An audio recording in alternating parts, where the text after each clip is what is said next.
think anyone would say that I'm pretty attractive. Of course, I'm not an enthusiastic beauty, but I can always control myself at parties. I have a slim build, weighing almost 57 kilograms with a height of 165 centimeters. Her breasts are small but firm, and her stomach is as flat as it was at the age of 18. This is the result of my gym workouts 3 times a week for the last decade. I remember the day my husband Dan bought a Corvette. He was so proud of it, polishing it and polishing it. He always had a soft cotton cloth in his hands. When he was next to him, he constantly wiped it. I went with him a few times, but he wouldn't let me drive. Too much power? It's easy to get lost, he told me, expertly steering the car. It was true, but Dan drove very well, so I wasn't worried. I remember a knock on the door. I was just putting fresh pastries in the oven to bake. Dan was supposed to be back soon. He loved my homemade cakes. I switched him to low-calorie sugar, realizing that Dan had a small spare tire in the middle. I hoped he wouldn't notice the difference. I was still holding my mittens in my hands when I opened the door. 2 policemen were standing there, and my world collapsed around me. It took almost a whole year before I was allowed to bring Dan home. His crushed body was strapped to a wheelchair. He used only his left arm. He handled the remote quite deftly. His hand was strapped to the armrest so that his fingers could hold the buttons freely. He couldn't speak or turn his head. I took care of his bodily functions and constantly monitored his body temperature. But inside, it was my Dan, the man I loved. He used his still-working fingers to try to write, painstakingly putting words together on the screen he was sitting in front of. The idea was to sell some of his work to help our rapidly fading finances. Everything was not going well. Reading some of Dan's work, I felt that he was several different people. Sometimes he wrote as a woman, sometimes as a man. Several different men, several different women. The words came out of him in chunks, parts of reality and fantasy strangely mixed. I realized that the world he was living in now was almost all inside him. Then I started the process of putting all this crazy patchwork quilt from his works in a certain order that would make sense. There was a book, a story, if I could sell it. As the days passed, our lives slowly went downhill. There was insurance. I remember Dan talking about it the day we signed the policy. No matter what happens, we'll be fine, he told me, hugging me. It has always been difficult for me to pay insurance premiums. Several times I thought it was a waste of money, which we needed so much. But now, it wasn't enough. I realized that nothing is ever enough. Most of the medical expenses were covered, but what about life and everyday life? 90% of all medical expenses? Read one paragraph. It sounded great, except for the first $10,000 we paid a deduction to make the policy affordable. In addition, his accounts exceeded $1 million. And they grew.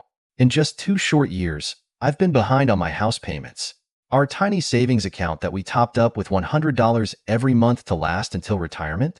It's been over for a long time. I even sold our new minivan and bought an old Dodge. State disability is a benefit, it helped, but nothing more. I couldn't work full-time, and Dan needed constant care to maintain his body temperature and take care of his other needs. It was possible to leave for a few hours, but no more. Of course, I tried to hire someone to help, but my secretarial skills limited my potential income. The nurse cost more than I could earn. Plus, try to get a job somewhere with a disabled husband. Hoping for company insurance? Well, yes, of course it will work. Now the bank wanted to take our house. The nice man who came to talk to me was very sorry, but then he looked me up and down with a grin and said that we can think of something. I understood what he meant. Eventually, it came to this. We were $2,000 behind schedule every month. I went back to caring for Dan. There was nothing to do but wait. I wasn't sure if anyone would be interested in a 32-year-old housewife at all, but I didn't have to wait long. When I opened my email, I saw a dozen replies. Several of them were downright rude. Only one seemed normal to me. He introduced himself as Carl, and I replied by sending a photo of myself taken on the beach in a conservative swimsuit. I received an answer almost instantly, and after several surprisingly polite letters, we set a date for a meeting in the lobby of a local hotel. I was scared to death when I dressed in my best black evening dress, with a dropped shoulder on one side and a slit on the sides to mid-thigh. She carefully cut her hair, powdered it, made up, and did her hair. Thinking about beautiful underwear, I realized that this was not necessary. After spending some money that we couldn't afford, I ordered a taxi. I didn't want Carl to know what I was driving, partly because the car was cheap, and partly so that I couldn't be tracked to my house. My love experience so far has been limited to a few fights in the backseat of a car in high school and a few short-term romances in college. Then I met Dan, a beautiful and gentle lover. We fell in love. We were so happy. But Dan wasn't prone to wild love. We were, well, normal. Therefore, I did not know at all what to do and what to expect from the man I was going to meet. "You look good, lady," the taxi driver said, dropping me off at the hotel. I didn't say anything. Gathering my courage, I entered the hall. After letting my eyes adjust, I looked around for Carl. When she didn't see him, she went to the bar and ordered a soda. It was several minutes before I saw him. He was also looking around. Noticing me, he came over. "Dana?" I turned around, giving him my best forced smile. He was about 50 years old, tall and well-dressed. There was gray at his temples, but the smile on his face calmed me down a little. "You are much more beautiful than in the photo." "Thanks," I replied, trying to hide my nervousness. "Shall we retire to my room?" It was appropriate. I finished my soda and got up. His room was located very high. I looked around when he opened the door. It was not cheap. For some reason, it helped. Music? Of course. I found a sofa and settled down on it as the soft sounds of a female singer filled the air. He joined me on the couch and handed me an envelope. I almost made the mistake of asking what it was for, but then I realized that the $500 I asked for would be there. I didn't open it to count it. Then I realized that he was looking at me expectantly. I do not know what I expected to happen next. Small talk? Perhaps seduction? "What would you like?" I asked. He looked at me strangely. "Could you undress for me?" I hesitated. He looked at me strangely again. "Have you ever done this before?" "No." I burst into tears. I couldn't help myself. He hugged me, waited for me to stop. He looked awkward. "Look, we can just—" "No, I have to." She got up quickly and pulled the strap off her shoulder. I unzipped the zipper and pulled down the dress. I was naked underneath it. Carl smiled and looked down at me intently. I fought the urge to cross my arms over my chest, cover my groin with my palms. I just stood there and waited, letting him watch. He took his time. He seemed to like what he saw. "I suppose you're going to make love?" "Yes." I knelt down in front of him, struggling again. I had only minor attempts with Dan, and I didn't know what to do at all. Reaching for the front of Carl's trousers, I managed to loosen the belt and undo the top button. Then the zipper. I reached out to each side and pulled. My movements were not graceful. He lifted his hips to help me, a funny expression on his face. Expecting a huge erection, I was surprised to find almost no signs. "It's easier." "Tease him." Muttering something, I continued, trying to keep my teeth at a distance. Looking up, I saw his eyelids flutter. Carl reached down and stopped me before it happened. I fought to keep my mind on Dan, on what it was for him, for us, not for me. Then all I could do was feel the sensations. My body, untouched for over a year, was on fire. I know I screamed when the first wave rolled over me, followed quickly by the second when his pelvis pressed tightly against mine. My legs spread even wider. I didn't let him anymore. I used him in return. Carl exhaled and leaned back on the couch. I jumped up and went to the bathroom, washing off everything I could. God, that's how professional I am, I thought. Returning naked to the living room, I reached for my dress. Carl was sitting there naked too, and studying me while I was changing. "It was unusual," he said. "Thanks," I muttered. "You'll master it." "I guess it shows that I'm not." My voice trailed off. "Yes, it was fun. Do you have a business card?" I didn't have it. I found a piece of paper and wrote down my number. "I have a few friends who would be interested in you," he told me. I just nodded. "Not many of you girls are real." He was grinning. "Good night," I told him, actually blushing as I headed for the door. On the way in the elevator, I counted the money in the envelope. Yes, $500. I put them in my purse. I hailed a taxi on the street. The driver looked me up and down as I got in. After giving the address, we drove out onto the road. Halfway there, I caught his eye in the mirror. "Are you working?" "God, is it already visible?" "Yes." "There's no point in denying it now." "How much?" I smiled at him. $500. $500, he exclaimed. "Holy shit. Too rich for me, lady. Maybe we should switch to trips?" I didn't answer. As we drove through the dark streets to the house, I leaned my head against the window. A tear was running down my cheek. Yes, a working girl. Even the driver could have noticed it already. My name is Dana. Never in my previous life would I have even thought about letting men make love to me for a fee, but sometimes life presents twists. I allow men and some women to use the most intimate parts of me for their own satisfaction. Some people try to be kind and loving, wanting me to assure them of this. I quickly turn into a loving woman who idolizes them. I give them the opportunity to feel strong, desirable. Some women look down on me. I hold my head high. Is their mink coat, diamond ring, fancy dinner any different from my envelope with money? I have a need to see it that way. It helps me reason sensibly. Some men hire me to grab me and call me names, clinging to me not in passion, but in fear, even in hatred. I become obedient. I do what they tell me. I was called a cheater, a fool. These words are meant to belittle me, to allow someone to feel better than me in their own world. I just let them use me, be in charge. But are they really better? They're all doing the same thing I'm doing. The difference is that they have to pay me to do it at all. To tell you the truth, I think I'm probably a better person than the men and women who use me. Most would use me if I let them, but most can't until they pay. Otherwise, they wouldn't be good enough. I have to believe in it to keep going. My husband, Dan, was terribly injured in a car accident. Confined to a wheelchair, he only moves his left arm and fingers. He doesn't talk, just touches the keys of the always-on computer in his room. It was necessary to help cope with even the most basic functions of the body. Dan is writing. He writes constantly, one laborious keystroke at a time. Many of you have read his works without knowing the true source. His whole world is inside him, and he comes out on the screen. Some of the stories were sold for pennies. Every penny helps, Dan tries. Inside these crushed remains of a once beautiful, strong man, there is still the man I love, the man I swore to forever. Our life together was not magical. It was comfortable and good. Dan loved me tenderly, without perversions, without shooting stars. Only kindness and a desire to share. I was an absolutely loyal, conservative housewife, completely satisfied. Dan worked. I cooked and cleaned our little piece of the world to shine. Then a terrible accident. I could handle taking care of Dan. I could handle most of the changes in my life. But the expenses, the cost of treatment, and then just for life. Even with insurance, with minimal government assistance, we were going downhill about $2,000 every month.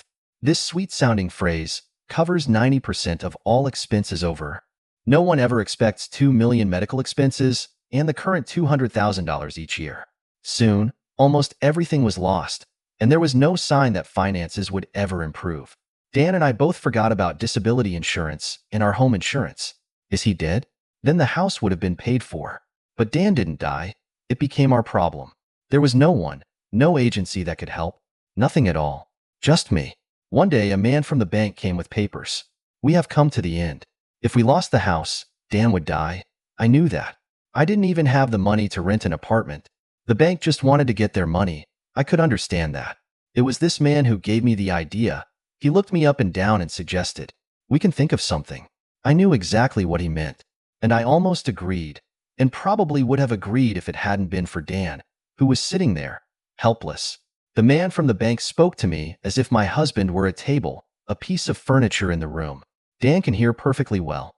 At first, I thought for a long time before making an announcement. I wasn't even sure I could do it. Love for a fee? Would anyone even be interested in someone like me? I knew about men. I knew about their desires for messing around in the back seat of a car, but I was completely naive about love. It helped that I had to use an online classified service. At least I could be anonymous. I set the price very high. I think it was self-defense. I thought that no one would ever pay that much. But I found out very quickly that yes, they will pay. A man named Carl was my first. I was lucky. He wasn't harsh or mean. He just had a need and he wanted me to satisfy it. He seemed delighted with my first amateurish attempts to please him. I'm sure I blushed at my nakedness in front of him, and I know that when I let him enter me, I took the last step. Until that very moment, I just wasn't sure I could get through it. But I did it. I let it. I did it to save Dan. There is no way back after such a step. As I said, I was lucky. Carl actually turned out to be kind, even gentle. No matter how much I struggled with my own pleasure, my body betrayed me and took over. I had some powerful moments with Carl. I think part of it might have been due to my personal struggle not to do it. I'm not sure. Try to understand the tears, the crying inside from shame, and the uncontrollable moment. My body, which had not been touched for a long time, was just reacting. I had absolutely no control over myself. I felt that I had deceived, betrayed my husband, the man I loved. $500 for a quick hour of intimacy. if that's the right term, seemed high to me. I was surprised that they were so willing to pay for it. Carl took me under his wing, so to speak. He became a kind of protector. Some would have called him a pimp, but he wasn't. He didn't take anything from me that I didn't allow. He always paid. He also had business partners, and he mentioned me to some of them. Over time, I served several of his business partners. Soon they turned into a solid blur of faces, one male erection after another. Sometimes 3 or 4 at a time. I liked several at once. I fell back into my first-time shyness, and they often gave me very good tips to seduce me. Almost always, they then hired me for private sessions. One even hired me to let him use me while his wife sat and watched, and then they wanted me to watch him use his wife. Then she wanted me too. I did it. My first taste of another woman. Then I watched her husband handle a huge erection. I knew I would be well paid. Another surprise is a huge black man. I hesitated. I had never been with a black man. I've read about black men before. He was pushing me, saying, "White, white," over and over again. Soon I was numb to all the scenarios, all the illegal desires that I was hired to fulfill. I was very good at reading what the client wanted. A few simple changes in demeanor and body language, and their reactions told me what to do. One man, much older than me, opened the door of his hotel room, looked me up and down. The expression on his face showed me that he was unhappy with my overly affectionate way of dressing. I took a chance. "Dad, I'm sorry. Do you want me to change my clothes?" He turned back to me, his eyes shining brightly, and I understood. "Yes, you're a bad girl. If you walk around like that, go change your clothes." I always tried to come prepared. Different opportunities were in my bag. As a result, she put on simple white cotton panties and a flared skirt, and buttoned a white blouse in front. He was basically molesting me, and I was pretending to be innocent. Yes, there is a risk. I feigned surprise by saying, "Oh, what is it, Dad?" Strangely enough, it was fun. I saw him a few times. It was $500 each time, plus Carl paid me for taking care of his clients. Carl also invited me to his place every couple of weeks. I felt comfortable with him. Somehow, despite the fact that I was being paid, Carl became my outlet to meet the needs of my own body. Otherwise, my life has been reduced to meeting Dan's needs and making an appointment for the next meeting. The financial improvements in Dan's life and mine were happening fast. I got a bank loan and used some of the extra money to buy equipment that automatically monitored and regulated Dan's body temperature. I've set up an alarm system in case something happens while I'm out. One touch and a nurse at home can respond in a matter of minutes. These devices changed my life. Now I could leave for a few hours instead of 2 or 3. I even bought a better car, used, but at least not battered and noisy. My life has become a routine. Getting up, feeding Dan, taking care of his needs, then a shower and cleaning up for those who were on my schedule. It seemed like almost every day someone was on my schedule. Dan didn't seem to notice it, at least he never told me about it. Although we often talked, he typed the words, and I talked to him. I thought he didn't know what I was doing. Looking back, I realized that he certainly should have. It took me 3 long years to pay my medical bills, and during the same period, I paid off our house. There were only current medical and living expenses. I remember the day the insurance ended, another sweet item printed in small print, which went as an addendum and read, "For a maximum of 5 years. Now I've accepted my fate. Tears have long been gone about what I did for a living, or rather, I was numb. It was only with Carl that I allowed myself to relax. With the others I screamed and dodged. I learned how to pretend well. I was able to understand what was pulling my client's chain. She could turn from an outspoken fool into a conservative young lady demanding intricate seduction in a matter of seconds. As I said, I was lucky. I managed to get into the business right away, and thanks to the connections through Carl, I didn't have to deal with appearances and concerns about some of the dangers associated with this craft. Of course, there were a couple of incidents. One person put $200 and $20 bills in an envelope, but a phone call to Carl fixed everything. Yes, it's true. I've never counted the money. It's always been there, except once. Another time, I arrived at the room and was inside before I realized that there were 2 men there, not one. This client was a referral from one of the other clients. I quickly realized that I might be in trouble, so when they demanded that I undress, I did so. When one held my hair, forcing me to open my mouth, and the other rammed me from behind, I did not resist. There was no envelope, but I got out of there almost unscathed. My phone call to Carl didn't give me anything. They left when the people he sent arrived. I don't know what happened to the person who directed them. I never saw him again. After that, I became much more careful. One day, when I arrived home after meeting with a client, there was a white van outside my house. It was Connie, our home care nurse. We had an alarm installed that Dan could press if he needed help. I rushed inside, worried that something had happened. Connie was examining Dan's right leg, and she looked at me, giving me a disapproving look from head to toe. I realized that she saw my skirt was too short, my cleavage was too big, and my face was too made up, and she understood everything. I must have blushed. What happened? His finger and foot are infected. But how? He can't feel it.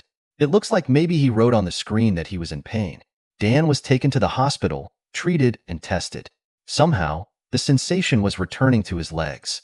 One of his toenails, which I had carelessly trimmed, had grown and become infected. It was just lucky that he regained his sensitivity and noticed it. My life and what I did were for him, but they became my life and what I did for myself. I missed all the signs. Dan finally pressed the button to get outside help to handle what was supposed to be my job. I didn't notice it, immersed in my world of love and money. And then I realized that he knew too. I sat and cried for hours. After Dan returned home, I didn't go out for several weeks. I spent all my time caring for and working with him. Then something else happened. Once I washed him, changed his bottle, he got a little erection, and I took care of it with my hands and mouth. When I looked up, I saw tears in his eyes. A few days later, I talked to Carl, explaining that I was going to try to find a job. Carl offered me a job for him, and my secretarial skills suited his business perfectly. Besides, I don't want to lose you, he added. I knew what that meant, and I realized that my job would probably also include taking care of Carl, meeting his needs. Perhaps my own, of course. The difference was obvious to me. I would make love to one man I liked for money, or I could make love to a number of men I didn't care about for money. At least, that's what it seemed to me at the time. I accepted this job. I was good at it, and for more than 2 months Carl never asked or offered to make love. On some days, young women came and went to his office. I was just doing my job, not really missing love.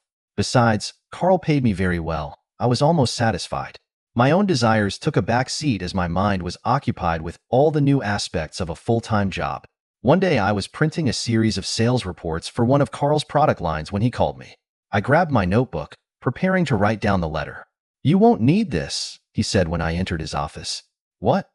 And then I realized, probably, somewhere in the world of my fantasies, I became Dana, a conservative housewife again. I put down my notebook and took a deep breath. Then I let a smile cover my face, preparing for what I thought would happen next. "Please sit down. I need to ask you something." Embarrassed, I sat down. "Tonight, 3 clients are coming to my city. They will stay here for several days." I tried my best not to react. "They are Japanese, and they asked for personal entertainment?" The last one was a question. I knew what he wanted. "They asked you to." "Of course." I managed to hide a sigh. Carl nodded. "Thanks. I'll make it worth your effort." Smiling, I returned to my desk. Japanese gentlemen would probably tip well, I thought. I sat and thought about it. Nothing special. Nothing I haven't done yet. But I knew I didn't want that. I wanted to be at home with my man, living like the sweet conservative housewife I used to be. But I've already calculated that we're behind on the bills again. It's time to go to work. Yes, you can't know what this life is like until you live it like me. I put my head in my hands, but there were no tears. They left me a long time ago. I am Dana, a working girl. I took a step towards it myself, knowing that there is no turning back. Not quite. You can hide. You can pretend. You can move, pick up your husband and try again in another city. The next man I meet will probably remember me. There were thousands of them, and I had nowhere to go. The end result will be the same. No matter what, I will always be who I am. I serve men for money. If you hire me, you are no better than me. In fact, you're just like me. I'm just letting you feel that it's different. So if you do that, you're just John. And me? I'm just a working girl.